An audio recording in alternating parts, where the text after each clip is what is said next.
Salut à tous, on se retrouve pour l'épisode 2960 du Zap Image. On commence aujourd'hui en ce dimanche 9 juin avec des anniversaires.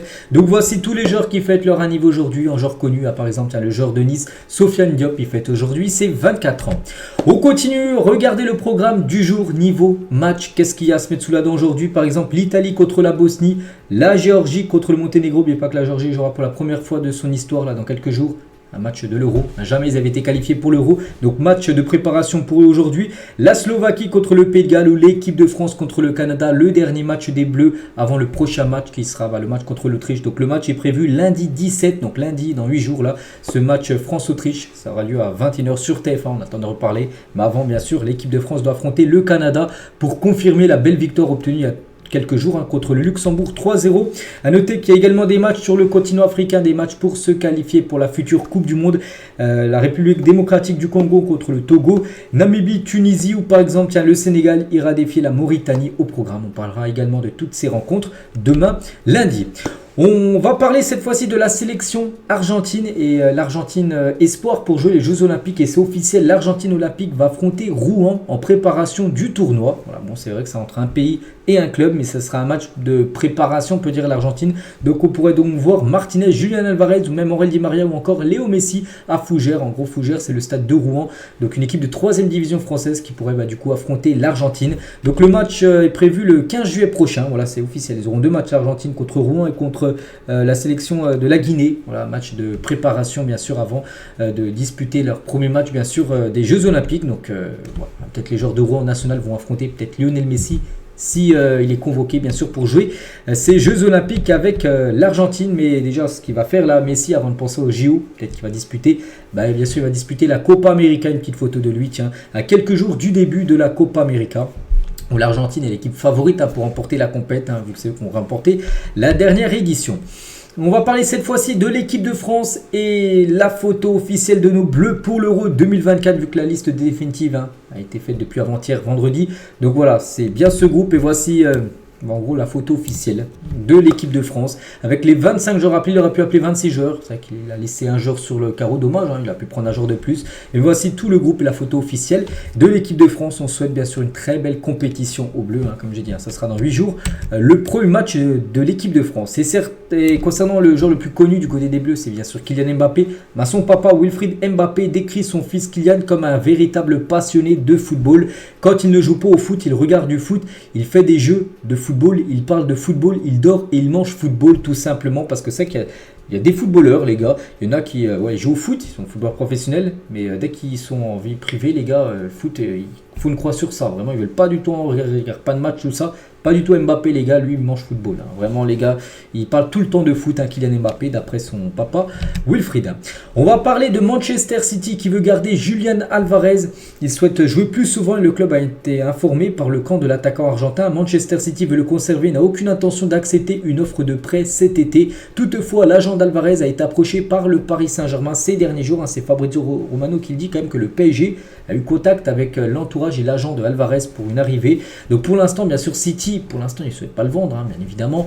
C'est peut-être un joueur pour le futur pour remplacer Erling Haaland, mais on sait que dans le mercato, tout peut arriver, tout est jouable dans le mercato. Il y a plein de joueurs, oui, ils ne vont pas partir, puis 2 mois après, enfin même 2 semaines après, voilà, c'est officiel dans un nouveau club. Donc c'est pour ça que voilà, City souhaite le conserver, mais il peut partir. Et Paris Saint-Germain, bien sûr, serait très intéressé. Du côté toujours de City, on va parler de Stéphane Ortega. Et c'est officiel, prolonge avec Manchester City jusqu'en 2026. C'est la doublure d'Ederson qui avait gaulé un match hyper important à la fin de saison là. On se souvient de son arrêt décisif contre Tottenham lors du match en retard qu'ils avaient pu jouer City où il s'était imposé, je ne sais plus, c'était imposé 1-0 je crois, ou en toute fin de match il avait fait un gros arrêt, sinon peut-être City n'aurait pas été champion. Bref, son contrat est prolongé d'une année supplémentaire pour le gardien Ortega, je crois que c'est un gardien allemand. William Saliba, donc je pense que je suis dans le top 3 des défenseurs centraux de Première Ligue. Oui, j'en ai parlé hier, mais d'autres infos concernant William Saliba. Donc je suis quelqu'un de humble, mais l'année dernière, comme cette année, je suis dans le top 3 des meilleurs défenseurs. Van Dijk de Laura par exemple, c'est le boss, il commande tout. Tu sais qu'il peut faire peur aux attaquants, mais je commence à ressentir la même chose et voir que les attaquants ressentent de la peur quand ils affrontent tout simplement William Saliba. Les attaquants du côté de la Première Ligue commencent à sentir de la peur en ce défenseur tout simplement avec maintenant qui a fait une très belle saison, on espère bien sûr qu'il fasse un gros euro maintenant avec l'équipe de France. Hein. Et l'histoire improbable aussi de Saliba qui n'aurait jamais dû jouer défenseur. J'étais numéro 9, on ne oublie pas que maintenant c'est un décès, mais avant il jouait numéro 9. Hein.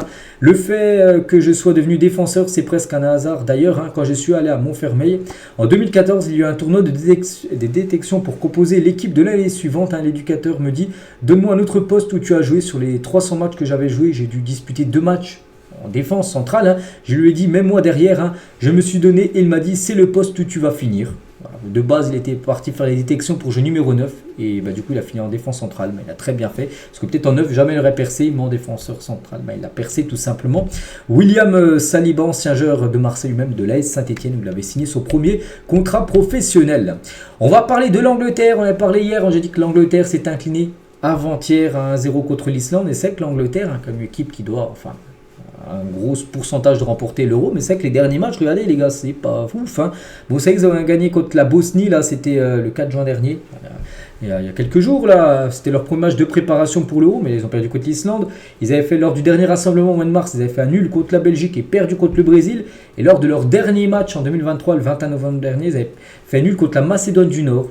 Voilà, donc c'est vrai que les résultats sont pas ouf quand même, surtout pour une équipe comme l'Angleterre. Bon là c'est vrai que la plupart c'est que des matchs amicaux, maintenant on verra ce que ça va donner lors des matchs officiels. Hein, donc dans quelques jours, premier match bien sûr de l'Angleterre. Et concernant la sélection anglaise, hein, donc les 26 joueurs retenus, hein, par exemple pas que Harry Maguire ou Grealish ont été retirés de la liste. Hein. Donc voici les 26 joueurs retenus, surtout les numéros de maillot. Donc au pif, hein, je sais pas, tiens, Phil Foden sera le numéro 11, Jude Bellingham sera le numéro 10 de cette équipe. N'oubliez pas qu'il a le 5 hein, du côté du Real, ou Bukayo Saka aura le numéro 7 dans le dos du côté de la sélection anglaise. On va parler, c'est officiel, j'en ai parlé hier, il s'était blessé lors du match entre la Pologne, tiens c'était avant-hier le match, hein. J'ai dit que c'était pas bon pour lui. Milik, les gars, est forfait pour l'Euro suite à une blessure intervenue lors du match amical de la Pologne, c'était avant-hier. Donc gros coup dur pour lui, hein. Il s'est blessé au bout de 2 minutes de jeu. Hein. Donc terrible coup dur pour lui, donc il ne va pas disputer l'Euro. Donc on lui souhaite un bon rétablissement, il va même se faire opérer Milik, donc grosse force à lui. Le top 10 des milieux de terrain au monde selon le ESPN FC, donc des meilleurs hein, bien sûr milieux de terrain. Donc Rodri en première position, c'est mérité, un très bon joueur. Hein. Jude Bellingham deuxième et Odegaard à la troisième position. À noter qu'il y a un Français dans ce top 10, hein, c'est Aurélien Tchouameni, placé à la 7e position.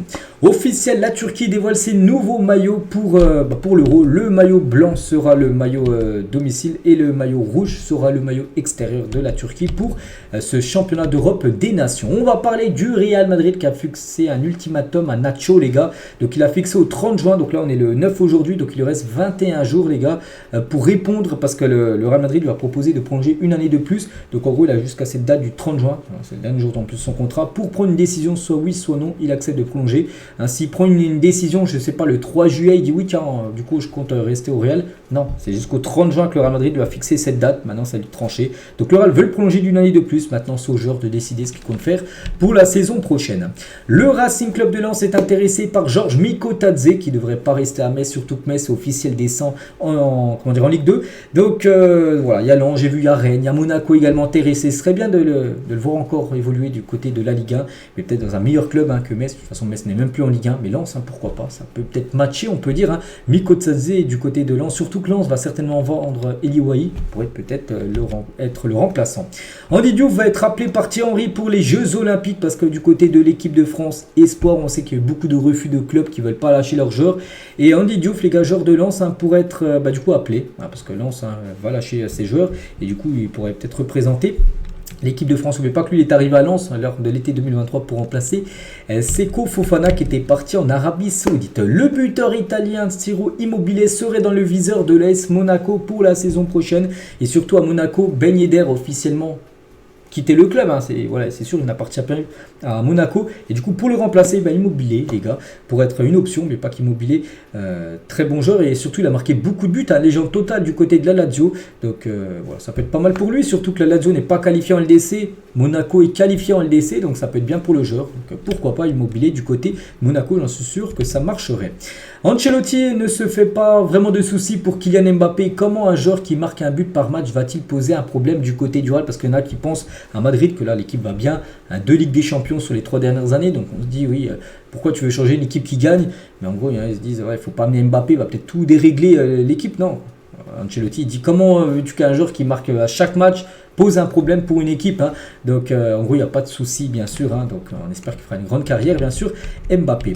Le Real Madrid apparaît comme le principal candidat pour recruter Florian Wirtz en 2025. Donc là c'est sûr déjà qu'il reste une année de plus à Leverkusen, mais lors de l'été 2025 là on va pouvoir ouvrir, on va dire, le mercato concernant Wirtz, hein. Le club espagnol serait prêt à débourser 150 millions d'euros dans sa nouvelle pépite et il serait le remplaçant parfait tout simplement de Toni Kroos. Le Los Angeles Galaxy souhaite reformer le duo Robert Lewandowski-Marco Reus en MLS, hein. Ce duo à l'époque du côté du Borussia Dortmund, un duo qui avait tellement bien marché il y a maintenant plus de 10 ans. Hein. C'est que les deux après ont choisi des trajectoires différentes, enfin pas pour Reus qui est resté à Dortmund, mais concernant Lewandowski, lui il est parti au Bayern et maintenant il est au Barça. Mais c'est que Lewandowski, peut-être là, il va rester au Barça, mais peut-être en 2025, il partira. Et en gros, Los Angeles Galaxy aimerait reformer ce duo, hein, qui avait très bien marché à l'époque. Des nouvelles aussi de Sadio Mané. Tiens, Mané, hein, depuis son départ de Liverpool. Et Liverpool est allé au Bayern entre-temps, mais voilà, Al Nasser, où ça a été plutôt correct, hein, comme ses stats. Hein. Al Nasser ne veut plus de Sadio Mané. Voilà. Donc la direction du club saoudien n'a pas été convaincue par son association avec Cristiano Ronaldo. Son dossier intéresse un autre club saoudien, l'équipe de Al-Qadsiya, qui serait intéressé par Sadio Mané. Voilà, donc peut-être départ de Mané, mais il resterait du côté du championnat saoudien. Le nouveau maillot domicile du FC Porto pour la saison 2024-2025 vient d'être dévoilé. Donc voici, c'est officiel, hein, voici ce maillot sponsorisé par New Balance, par Betano, toujours avec les couleurs blanc et bleu. Magnifique maillot à chaque fois, hein, du côté de Porto. Toujours avec les maillots de foot, le prochain maillot extérieur du Paris Saint-Germain.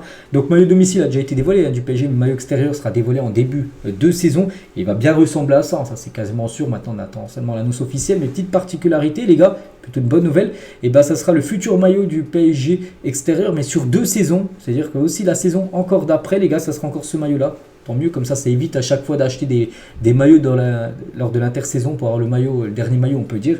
Donc ça devrait être pareil dans tous les clubs, et voilà. Parce que bien sûr, les clubs changent à chaque fois de maillot pour vendre bien sûr les maillots, mais là ce maillot les gars pourrait être le futur maillot sur 2 prochaines années extérieures. Et concernant le 4e maillot du Paris Saint-Germain, donc là aussi c'est des rumeurs, il pourrait ressembler à ça. Donc ce maillot devrait être dévoilé comme d'habitude, le 4e maillot du PSG dévoilé normalement au mois de janvier, donc janvier 2025. Toujours avec les maillots de foot, on va parler aussi du magnifique maillot de la Corée extérieur. Regardez-moi ce bijou les gars, il est vraiment très très beau, hein, ce maillot porté par le coréen Heung-min Son. Jonathan Klaus, avant je commençais parfois un match en me disant ah il est costaud, lui ça va être dur, hein. Je n'osais pas y aller, je me disais il faut que je reste beau, hein, ouais, il ne faut pas qu'il se décoiffe tout ça, donc il ne faut pas que je me blesse, hein. Maintenant j'y vais avec hargne et conviction, maintenant il y va avec grinta, mais c'est qu'avant il n'y allait pas à 100%, hein, ce qu'il a pu dire, hein, tout simplement. Jonathan Klaus. Toni Kroos sur sa retraite à la fin de l'Euro, il a dit pourquoi ai-je pris ma retraite déjà à 34 ans, parce que je veux simplement qu'on se souvienne de Toni Kroos, 34 ans, qui a joué sa meilleure saison avec le Real Madrid. On a l'impression que ça fait 10 ans qu'il fait à chaque fois des grandes saisons avec le Real. C'est vrai que cette saison a été exceptionnelle, hein, où il a quasiment tout remporté à Madrid. On verra s'il va remporter après un championnat d'Europe des Nations avec l'Allemagne. Donc il a dit je considère comme un compliment le fait que les gens pensent qu'il est trop tôt. Voilà, donc c'est vrai qu'il y en a plein qui pensent qu'il aurait pu encore continuer. Tout le monde a regardé son copain Modric, il a 38 ans, il a 4 ans de plus, et il est encore là, il va encore rester au Real. Donc oui, on se dit que Toni Kroos a arrêté peut-être trop tôt. Après, bien sûr, hein, du côté du Real, tout le monde accepte la décision de Toni Kroos de partir, on peut dire, au sommet. On va parler de Jul. Tiens, Jul, avant-hier, il a sorti son nouvel album, encore un. Je sais plus, il a plus de 30 albums sortis, c'est une machine, Jul. Hein. Je suis rapide comme Vini, t'es un peu lent comme Giroud, voilà, une punchline, hein, qu'il a pu sortir. Ou par exemple, t'as fait tourner la tête comme Harit, hein, voilà, quelques phrases, hein, sur des footballeurs qu'il a pu sortir dans ce nouvel album, le rappeur marseillais Jul. Zinedine Zidane voit Kylian Mbappé marquer l'histoire du Real Madrid. Il est en place, il va marquer l'histoire et je pense qu'il va dépasser tout le monde. Donc quand il dit tout le monde, pour moi le plus grand joueur de l'histoire du Real Madrid, c'est Cristiano Ronaldo, meilleur buteur du club. Je ne sais pas si c'est le meilleur passeur, mais ouais, il a gagné 4 Ligues des Champions au Real Madrid, donc voilà, légende. Et pour Zidane, il voit Mbappé voilà, dépasser tout le monde, donc on pense être encore meilleur et avoir des meilleurs stats que Cristiano Ronaldo. Bon, on verra, c'est vrai. Voilà, bon, maintenant, la chose la plus dure a été faite, c'est sa signature à Madrid. Maintenant, on va voir ce que ça va donner sur les terrains là d'ici quelques semaines. Et le marabout, tiens, de Paul Pogba. Hein, souvenez-vous à l'affaire à l'époque, hein, des frères Pogba, le marabout, tout ça. Donc il voulait faire des bonnes œuvres en Afrique, hein, ce qu'on appelle une sadaka. L'histoire de Mbappé n'a jamais existé, c'est n'importe quoi que voilà, Pogba il aurait demandé à son marabout d'envoyer un sort sur Kylian Mbappé. Non, voilà, jamais c'était existé, ça c'était totalement de la fake news. Hein. Voilà ce qu'a pu dire le marabout de Pogba, c'était sur la chaîne L'équipe. Toujours tiens du côté de l'équipe de France, on va parler d'Antoine Griezmann, porte depuis plusieurs jours le bracelet qu'une fan lui a donné à l'entraînement. Voilà, c'est adorable. Une fan lui a dit tiens, porte-bonheur, un bracelet qu'il a porté, regardez, souvent il le porte. Donc là, c'est sur son poignet gauche, hein. Même quand il était parti à Metz, hein. À Metz, il avait ce bracelet. On verra s'il le portera de nouveau ce soir pour le match contre le Canada. Mohamed Salah vient d'être élu joueur de la saison par les fans de Liverpool. Félicitations à lui. Après, est-ce que c'est lui qui le mérite? J'en sais rien, mais c'est lui qui a reçu ce prix-là. Donc, félicitations bien sûr à Mohamed Salah. On va parler de Kai Havertz, un buteur avec la Mannschaft, avant-hier contre la Grèce, une victoire de 1. Il a marqué un but. Et c'est vrai que ses stats avec la Mannschaft, c'est 46 matchs et 16 buts et 14 passes D. Il commence à devenir indispensable, un titulaire indispensable, on peut dire, du côté de la sélection allemande. Wayne Rooney, il a dit, si vous dites à des enfants de 12 ans, Jin-Sung Park, qui c'est? Voilà, ce joueur-là, je pense que la plupart ne connaissent pas ce joueur. Ils disent, c'est qui ce joueur? Il a dû être nul parce qu'on ne se souvient pas de lui. Mais les gars, moi je le connaissais parce que je l'ai vu jouer, hein. Très bon footballeur, hein. Ils ne savent peut-être pas qui il est. Pourtant, tous ceux d'entre nous qui ont joué avec Park, hein, savent qu'il a été presque aussi important que Cristiano Ronaldo pour le succès de Manchester United dans les années 2008-2009. Voilà, tout ça où Manchester était l'une des meilleures équipes du monde. Bon, maintenant, ça a un petit peu changé. Donc voilà, il a la même importance, par exemple, à Cristiano Ronaldo. Tiens, en parlant de Cristiano Ronaldo, les annonces de clubs les plus appréciées, en gros les plus likées de l'histoire du football. 1,9 million de likes, hein, celle de Cristiano Ronaldo à Manchester. C'était lors de son retour, c'était en 2021 ou 2022, souvenez-vous, quand il avait quitté la Juve pour revenir à Manchester. Quasiment 2 millions de likes, hein, sur le communiqué officiel de Manchester. Et puis le deuxième, c'est celui de Kylian Mbappé du côté du Real. Il a dépassé Arda Güler qui avait été annoncé en 2023. 900 000 likes et Mbappé là, 908 000 likes, hein, sur le post Twitter, on peut dire, du Real Madrid. Donc voilà. Mbappé a dépassé Güler, mais encore il ne reviendra pas. Bien sûr, sur Ronaldo, parce qu'il y a 1 million de likes à avoir, et là c'est quasiment plus possible. Dani Carvajal, avec le nouveau ballon de la Liga pour la saison prochaine. Hier, je crois que je vous ai montré les ballons de la Bundesliga saison prochaine. Tiens, ballon la Liga, donc sponsorisé par Puma, hein, comme d'habitude. La star des réseaux, Speed, hein, a reproduit la célèbre vidéo de prank de Cristiano Ronaldo à Madrid. Donc la vidéo de Ronaldo, c'est à droite, vous pouvez le voir, là, Ronaldo. Il s'est habillé, les gars, pour faire une caméra cachée. Il était allé dans les rues de Madrid, il a fait des joncs, il avait joué tout simplement avec des personnes, hein. Et Speed, en gros, le célèbre youtubeur américain, fait la même chose, hein, voilà, pour s'inspirer de Ronaldo, qui est son idole absolue. Et on finit aujourd'hui, les gars, avec cette question, hein. Quel est le premier joueur qui vous vient en tête en voyant ce logo de la Coupe du Monde 2014 au Brésil? Tac, le premier joueur qui vous vient à l'esprit. Donc moi j'ai pensé directement à Toni Kroos. Pourquoi l'Allemagne plus avait gagné la Coupe du Monde, hein. Donc je pensais directement à lui. Peut-être vous avez pensé, j'en sais rien, à Ozil aussi qui m'est venu à l'esprit. Je pensais aussi à Neymar, voilà. Peut-être vous avez pensé à des joueurs d'équipe de France, j'en sais rien, à Griezmann, voilà. N'hésitez pas à mettre tout ça en commentaire pour ceux qui veulent, bien évidemment. Donc voilà ce qu'il y avait à dire. J'espère que ça vous a plu. On se retrouve bien évidemment demain lundi pour parler de tout ce qui s'est passé ce week-end à niveau résultat. Je vous laisse, je vous souhaite une très bonne journée et à demain.